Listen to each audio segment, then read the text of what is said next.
So we've seen how to calculate the velocity distributions for laminar flow conditions. You can do the same thing with turbulent flow conditions, although it's a little more complicated.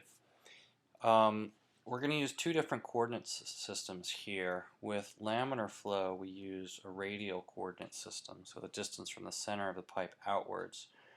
We're going to use that for some equations, but for another equation, we're going to also use the y coordinate system. So this is anywhere in the pipe, but starting from the pipe wall and moving towards the center.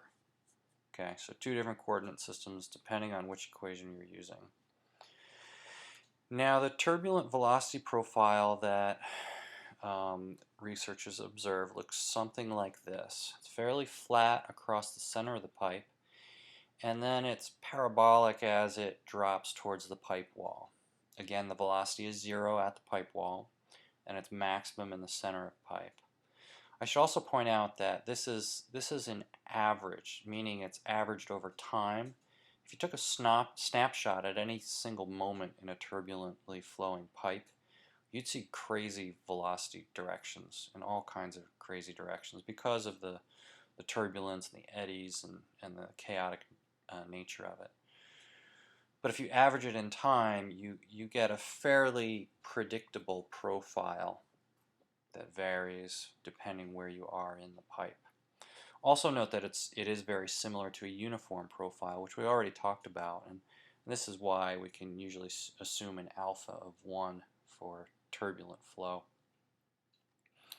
Okay, so this flat central region, in that region the flow is dominated by turbulence. But if you get towards the edge of the pipe, what you'll find is it's parabolic, and in fact you have a region of laminar flow along the edge of the pipe. This is called the viscous sublayer, and it's dominated by laminar flow. And that distance, the length or the height of the viscous sublayer is described by little delta. That's the thickness of this laminar sublayer.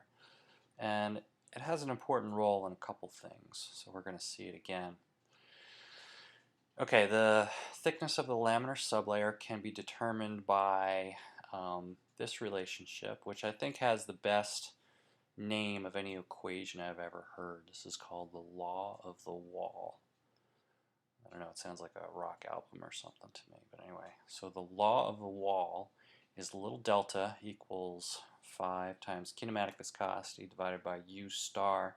U star is a theoretical velocity, which can be estimated with the square root of the shear stress at the wall divided by density of the fluid. And the shear stress at the wall, we've seen this equation already. It can be calculated by the change in pressure times diameter divided by 4 length. Okay, so that is the law of the wall. Just say it one more time. That you can use to calculate the thickness of the laminar sublayer. And then the actual velocity distribution in turbulent flow, we have an equation for the viscous sublayer. And this is it. It's in reference to that y direction, and it uses the u star from the previous page in kinematic viscosity. So that's in the sublayer. If you're in the turbulent region, we use the power law.